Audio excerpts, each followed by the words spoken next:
Estáis viendo unas imágenes. Voy a poner un poquito más grandes. Esto que estáis viendo, supongo que sabréis de qué ciudad se trata, o de qué país se trata, ¿no? Supongo que lo sabéis. Si le lanzamos la pregunta a cualquiera, imaginaos que viene un extraterrestre, si buscan vida inteligente, aquí creo que no se les ha perdido nada, aquí poco van a encontrar, por lo que veo, o alguno, pero van a tener que buscar mucho.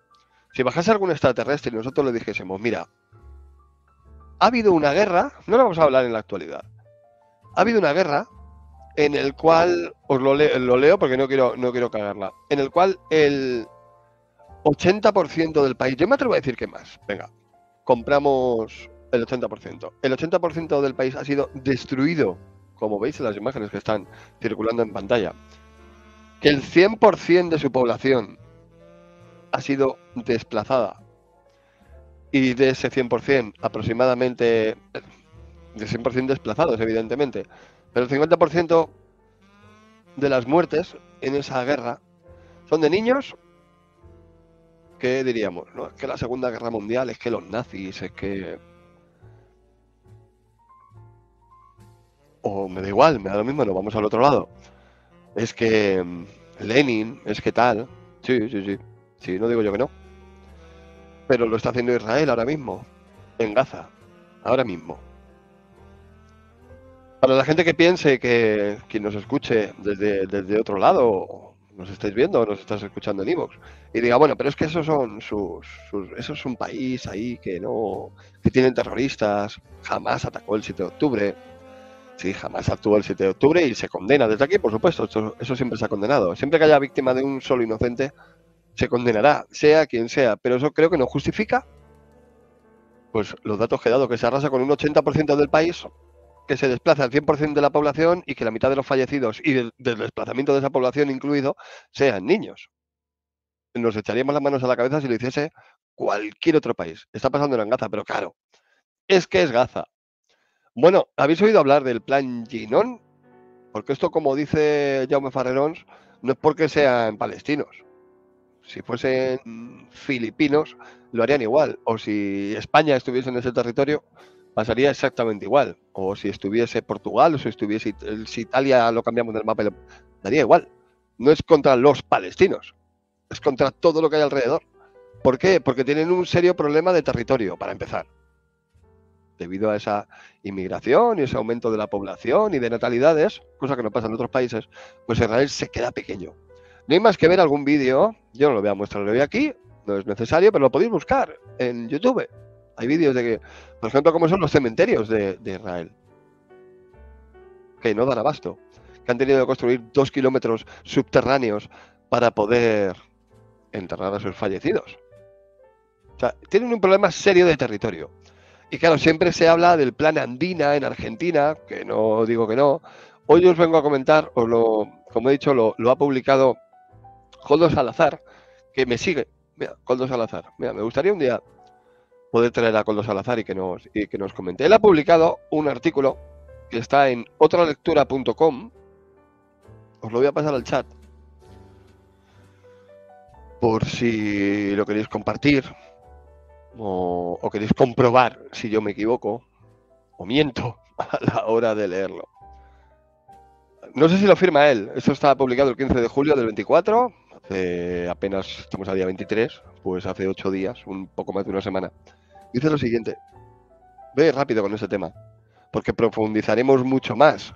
Pero que quede aquí constancia de que a fecha, como he dicho, 23 de julio del 24, decimos esto, que viene diciendo mucho tiempo atrás, al igual que llevamos hablando mucho tiempo atrás de la geoingeniería y ahora hablaremos. Llegará algún día, a lo mejor, en el que esto, que hoy en día parece una conspiración, algún día o alguna década, porque esto no va a ser de hoy para mañana, son sus planes. Que se cumplan o no es otro tema. Pero a lo mejor algún día, ojalá no, porque eso habrá significado, pues, que Gaza habrá sido un parque temático al lado de lo que puede llegar a suceder si quieren conseguir esos planes, pero a lo mejor algún día dicen, mira esto, y se da como una realidad asumible por todo el mundo y justificada. a base de mandarnos sus ISIS, sus Hamas, todos sus grupos antifascistas, porque u otros lo llaman nazis, depende de qué relato quieras tú defender, le van a poner una etiqueta u otra, pero se asumirá como una realidad, como se empiezan a asumir ahora ciertas realidades que llevamos años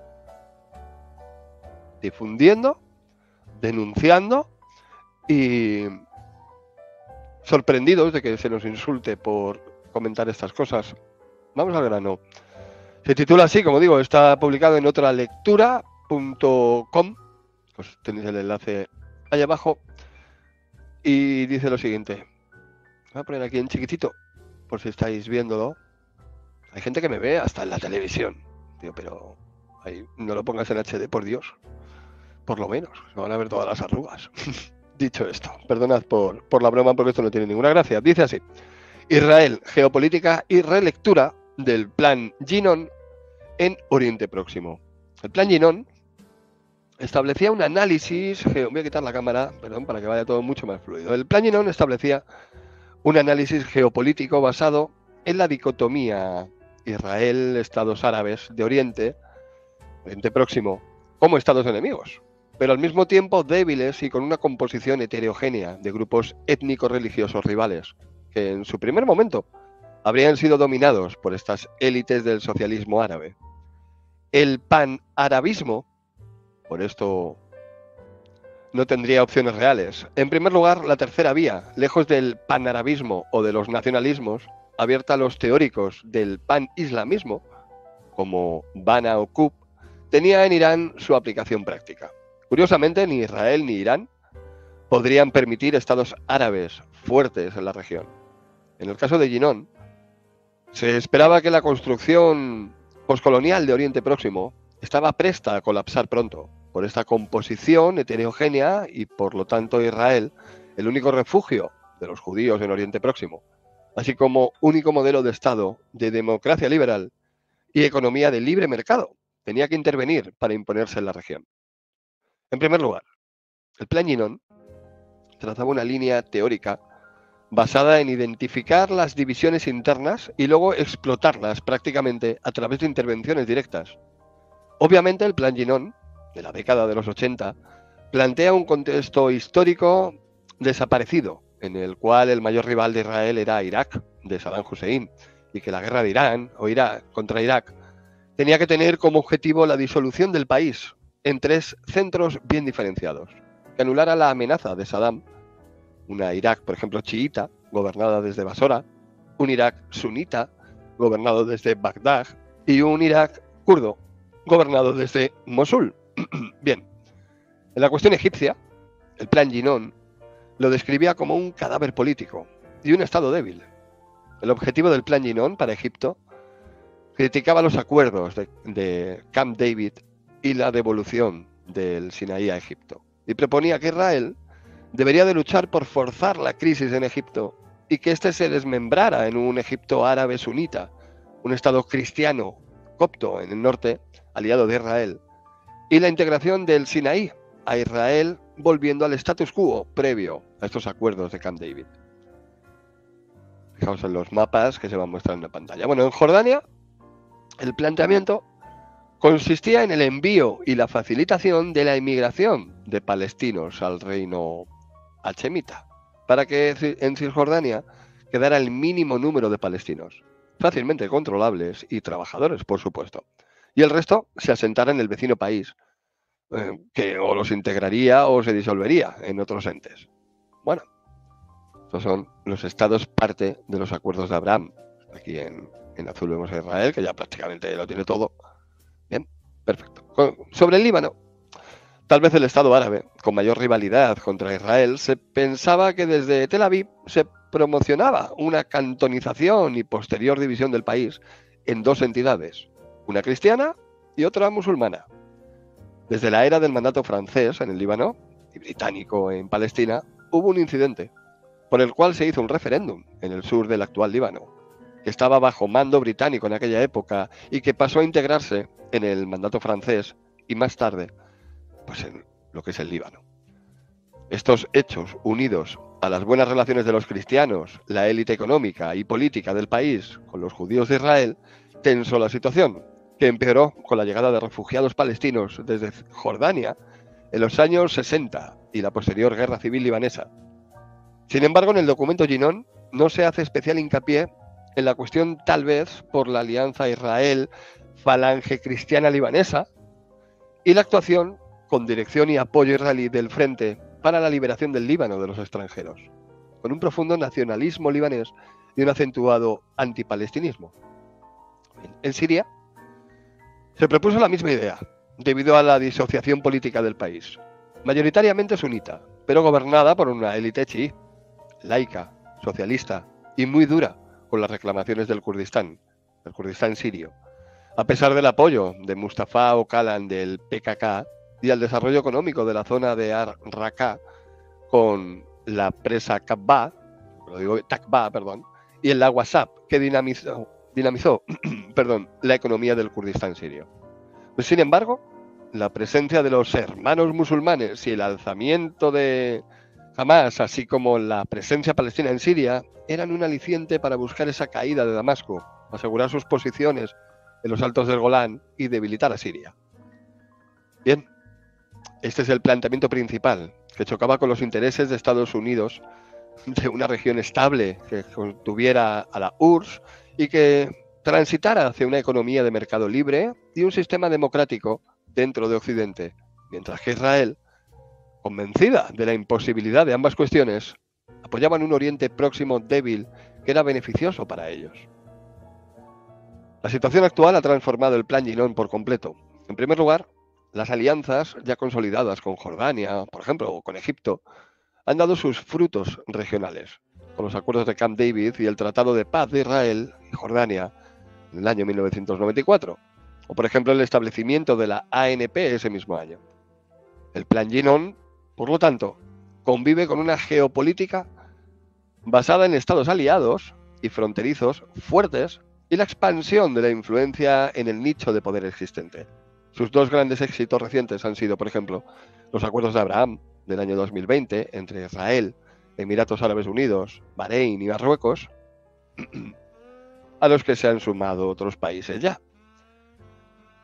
Sin embargo, hay un gran ausente por el importante papel dentro de la Ummah islámica y que está muy limitado por su posición estratégica o en lo ideológico, que es Arabia Saudí. Sin embargo, a pesar de que Israel y Arabia Saudí vivan oficialmente de espaldas, ambos estados comparten enemigos regionales estatales, que son Irán y Turquía. El terrorismo y la inseguridad poseen aliados comunes en Estados Unidos y, cómo no, el Reino Unido de Gran Bretaña. Y desde Riad se ayuda a Israel en todo lo necesario. Cuando Ar-Rulam, creo que lo he dicho bien, tomó parte en el conflicto de Gaza y atacó a los buques rumbo a Israel, que hicieron mucho daño a la economía del puerto de Eilat, una ruta terrestre de suministros se organizó desde los Emiratos Árabes Unidos, atravesando Arabia Saudí, Jordania y, por supuesto, la zona controlada de Cisjordania hasta la zona de Israel. Ahora Israel, en sus compromisos geopolíticos con Egipto o Jordania, buscan el refuerzo de los mismos. En su estructura social y política, por supuesto, apoya medidas antirradicalismo, con el apoyo de Israel a golpe de al-Sisi, creo que lo digo bien, en Egipto. ¿Por qué este cambio? Bueno, este cambio tiene que ver con el hecho de que la debilidad de estos países, propugnada en el Plan Ginon de los años 80, tiene ahora un gran dinamizador, que es Irán, que ha visto el caos en sus fronteras, no como un problema, sino como una oportunidad. Ahora Israel ha adaptado ese Plan Ginon. Vemos el mapa, porque este mapa era el mapa del Plan Ginon en los años 80. Bueno, vamos a ver si esto se cumple, no se cumple, queda más reducido, más grande. Bueno, yo pondría esa bandera en el... si tiramos del hilo y vamos a las grandes oligarquías, que son los que controlan todo, como por ejemplo BlackRock, que maneja más dinero junto que el Producto Interior Bruto de Alemania, Francia e Italia juntas. Una corporación, vamos a decirlo así, una empresa, un fondo de inversiones, que maneja más dinero que los 3 países más poderosos de Europa, juntos. No llega al nivel de Estados Unidos, pero en esas estamos. O sea, yo pondría esa bandera al mundo en general, si hablamos de control. Hemos hablado incluso de la informática, de Index, ¿no? Todos los chips se diseñan en... Hemos visto a Netanyahu presumir de que con apretar un botón podrían poner a cualquier país de rodillas, literalmente. Pero esto ya lo hemos visto. Continúo. Revisando este plan Yinon. Ahora la debilitación no tiene como objetivo debilitar estados y fragmentarlos en base a su amenaza hacia Israel, sino el objetivo consiste en horadar una estructura en bloque que ha establecido un equilibrio de poder definido contra Israel en forma política, social y por supuesto militar. Ahora el plan Yinon no es una idea para intervenir, sino para plantear contraataques. Ha logrado ciertos éxitos, por ejemplo en Rojava, el Kurdistán sirio, y en el Kurdistán iraquí, como debilitación de Siria e Irak, pero no del bloque chií, ya que al entrar a formar parte de la estructura política del Oriente Próximo, Rojava, como un estado de reconocimiento limitado con partes cogobernadas con Damasco y el Kurdistán iraquí dentro de un estado federal, lo cierto es que los servicios diplomáticos de Irán, para el poder económico, militar y la cercanía fronteriza, ha logrado obtener influencia y contener esa amenaza. El plan Yinon, por lo tanto, ha abandonado el modelo de división de estados porque beneficia a Irán y lo ha sustituido por el acoso a estados como Siria y a grupos no estables implantados tanto directamente por Irán, como pueden ser las milicias chiitas de Siria, como creadas por iniciativas autóctonas, pero aliados de Teherán. Pero dentro del eje de esta resistencia, caso de Hezbollah en Líbano o Ansarullah en el Yemen, a pesar del poder político, social, económico y militar de estas organizaciones, están muy lejos de la estructura casi casera de estos grupos milicianos de resistencia palestina. Los israelíes combinan esto con el apoyo a sus aliados y el intento de flanquear ese bloque iraní a través de Bahrein, o de los Emiratos por el sur y Azerbaiyán por el norte. Pero estos escenarios, al ser diplomáticos y no militares, ambas partes practican la autocontención. Hacen que Irán tenga una gran capacidad de maniobra, dinamizando no solo los recursos diplomáticos, elitistas por supuesto, que es el Estado diplomático, sino marca Estado, sociedad receptora, es decir, exploten a la diplomacia pública. Por lo que Israel aplicaría un modelo de plan Yinon centrado en debilitar a estos estados como escenarios de poder avanzado de Irán y al mismo tiempo reforzarían su colaboración con otros estados de la región, estrechando, pues, por supuesto, lazos políticos de seguridad, identificando las amenazas existenciales contra Israel, con las amenazas a la supervivencia de los sistemas de Oriente Próximo, ya sea en forma de lucha contra, por ejemplo, grupos terroristas wahabistas, como chiitas, o más directamente a Irán, y en menor medida a Turquía. Esa estrategia busca también la colaboración en materia económica, financiera y educativa, basados en la innovación y el desarrollo, lo cual define claramente un bloque en el que el plan Yinon no solo no existe, sino que es absolutamente contrario a lo que se busca. La salida de Israel de su aislamiento y su integración progresiva en Oriente Próximo le hace partícipe, bastante tarde, de un bloque definido por el conservadurismo en lo relativo a las instituciones políticas internas, la desconfianza a las iniciativas populares y la clara definición de líneas rojas en lo interno, así como en lo externo, por supuesto. Ya terminando, dice lo siguiente: una comunidad de intereses y equilibrios de poder que ha obligado a Israel a entrar en el juego de Oriente Próximo, pero también estos estados han sido obligados por las circunstancias a abrirse a Israel, conformando un bloque que se define más por su oposición a Irán y a Turquía, así como las medidas de disuasión, y ataques a la expansión de ese bloque iraní, que por sus relaciones entre los miembros y por la ausencia de Arabia Saudí, cuya diplomacia camina siempre entre bambalinas, hace una alianza pobre, pero en construcción, que necesitará varios años antes de presentarse como un bloque, y entonces, sí, la volatilidad será aún mayor. Por lo tanto, el plan Yinon ha tenido que ser reinterpretado en estos parámetros del juego de bloques de Oriente Próximo y su aplicación, siguiendo los criterios de aliado a enemigo. Está publicado, como digo, no viene firmado, pero lo publica Koldo Salazar, si no me equivoco, correcto, en Twitter. Y bueno, pues siempre está bien aprender un poquito. Como he dicho antes, os dejo el enlace en aquí, un aperitivo del Plan Ginón. Ya ampliaremos.